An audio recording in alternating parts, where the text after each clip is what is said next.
Real quick, before we get into the video, my birthday was 7-Eleven. Of course, 7-Eleven gives out Slurpees on my birthday for free because of my birthday and because I'm that important. Totally accurate. On my birthday, I actually got an insane present that I really wanted to share with you guys, and I thought you guys might appreciate. Also, appreciate my shirt, Drones World Tour. But you guys are definitely gonna appreciate this present.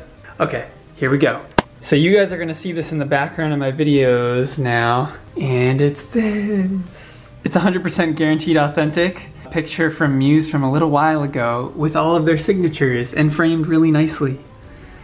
And I wanted to know if you guys knew which era this was from. So it didn't come with information on that, but yeah, this is super cool, and I thought you guys would be interested. All right, let's move on to the review. There you guys go, you get a classy view in the background of a beautiful photo. Actually, I wanna give you a better view. Yeah, now you see the full frame. So right after I got out of the theater, I actually wrote down a couple notes because I wanted to make sure I covered the things that I really enjoyed about this film. And there was just so much because, you know, it's an hour and a half straight of Muse. It's like overwhelming. Let's get into the negatives actually first, just so we get those out of the way, and then we can just talk about how much we liked it. So the first thing that was somewhat of an issue was the sound. Now, this is not something that is inherently an issue with the Drones World Tour. This is an issue with the Drones World Tour played in movie theaters, because I actually just went back and listened to the trailers and the full song Psycho that they released on their channel, and it sounded phenomenal. Everything was mixed perfectly. I could hear the bass and the high-end guitar. It was just like balanced, you know, exactly as you would expect, but even maybe a little bit better than average for a Muse show. The problem is, in the theaters, I'm not sure why, they have the bass turned down so low and the high ends are boosted like extremely high. During like certain parts of the show, all you could hear was like this really shrill noise, like maybe the Hysteria guitar solo was an example, but parts right before Hysteria solo sounded perfect. So it just kind of, you know, depends on the theater, because I'm sure on the actual thing it's gonna be balanced perfectly. It's just unfortunate a lot of theaters don't have good sound or decided to turn down the bass for whatever reason. Maybe they were worried about leaking of sound to other theaters nearby. I'm not really sure. But that was a minor complaint because it's not really the fault of creators of the show. And then the other minor complaint was some of the editing. Now, it wasn't nearly as bad as some of the trailers and previews. Hey, kitty. It wasn't nearly as bad as some of the trailers and previews where everyone's face was like washed out horribly and you couldn't even see like who was who, basically. Well, it wasn't that bad. Basically looked like somebody drew their faces and it was all washed out. It didn't look like that in the actual theater. Maybe a little bit towards the beginning, but as the show went on, there was less effects and stuff just looked much cleaner. So don't worry about the trailers looking a little bit iffy and blurry, because it looks great. It looks phenomenal, actually. However, some of the issues I had with the editing were that the cuts were a little bit too quick. So there was a lot of times when I saw a shot, like a camera angle, with an amazing effect happening on stage, and I was like, yes, I want to look at this for like 10 seconds, and then they would switch it in like 1 second. And I was like, you don't give me any time to appreciate the amazing design of the stage and everything. You just keep switching angles so fast. It wasn't nearly as bad as something like Hullabaloo though, which was unwatchable for me because it switches every 0.2 seconds. It's like, geez. However, those were the two major complaints. Other than that, almost every single thing was perfect. I want to start with one thing, which was Matt's voice, which I actually thought sounded better than has ever sounded in terms of tone.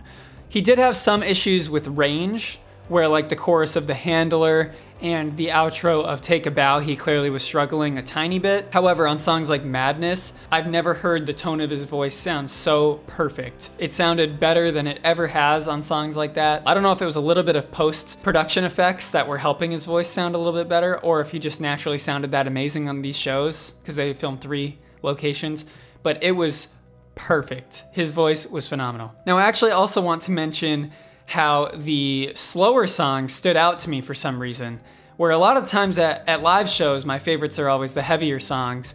Perhaps it was because of the editing, where on the faster songs, stuff is edited quicker and there's less time to breathe and just appreciate the stage. But on a lot of the slower cuts like Madness, we just got a chance to look at the stage and look at the crowd and look at Matt and just get full long shots, and it really did feel like a cinematic experience at times because of how controlled of environment they were in. Like, the thing with the Rome show is that I think the Rome show was slightly better than this one. However, it was a less controlled environment because it was a larger stadium, and I think it was outdoor stadium as well.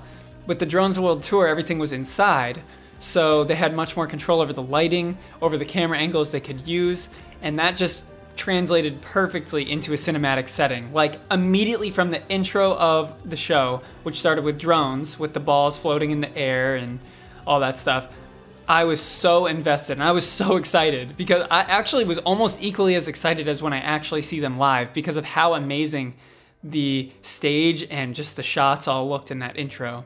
As I said, some of the slower cuts were better, and Drones is a perfect example of that. That's a song I usually skip over. I don't really think about it too much, but the way they filmed the intro, I loved the visuals. It just got you so excited for the show. And then they went right into Psycho and Reapers and Dead Inside and all those songs. Now I'm gonna list some of the songs that I thought were the best. Starlight, Dead Inside, Supermassive Black Hole, Madness, The Globalist, Take a Bow, and Knights of Sidonia, with my two favorites actually being Take a Bow, which was probably my #1, because again, that's another song I don't typically appreciate as much as other people do, but seeing it in a cinematic setting with all these brilliant effects and how the buildup came together with the visuals added a whole extra layer to the experience that just made it undeniable. Like, that song came out perfectly for me. And then Dead Inside was another one, which it's another song I actually really love, but for some reason it just translated perfectly into the live setting and into the movie. One of my favorite moments was the explosion in Madness at the climax, and a huge reason that was so exciting was because the crowd, and that's another thing I want to mention, is the crowd was great. Anytime they showed shots from the crowd, it seemed to add so much to the experience, because they were just so excited to be there. There were people screaming along. Before songs even started, they were just losing their minds. It was awesome. So the crowd really added a lot, and they were really loud at times too, which was exciting because it really felt like you were there almost. A lot of the camera angles were phenomenal. I got so many times when I was just looking at it, I was like, wow, this just looks so cool. Again, I wish they were a little bit longer.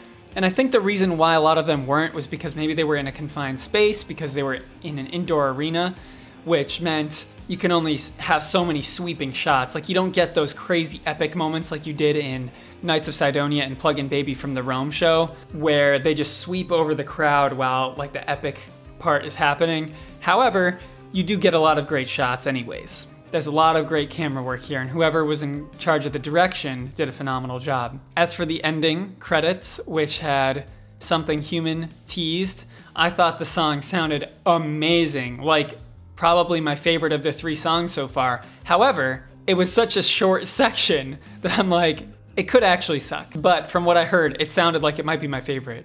It sounded kind of like a more open and grand Undisclosed Desires as opposed to it being dancey. But we'll have to see what it ends up being. The music video looked super cool too. They showed a little clip of it. And you guys can actually find that on YouTube if you weren't able to see the show. So overall, I would totally recommend this, especially at a home setting where you have more control over the sound, because as I said, some of the sound problems were the biggest issues I had with the film, and that's not something that the band could control if theaters are unable to use appropriate EQ. But anyways, those are my thoughts on it. I want to hear what you guys think down below, because this was a really exciting experience. And just let me know anything you guys thought about the show, if you thought it was good, if you thought it was crap. I heard a lot of people had issues with sound where they actually had their stuff canceled. So let me know if you had your show canceled, because if you did, then prayers, RIP in peace. Let me know what you thought of the Something Human teaser too. Also, there's actually an Easter egg. If you call the number that's shown on the sign in the music video, which shows the population, it will tell you the lyrics to the song, which actually is really cool. And I'm glad they're doing stuff like that now. So yeah. Also, I'm going to put in the comments my Discord link. Make sure you guys join that, because we have a lot of fun there, and it'll be nice to talk to you guys. All right, that's all.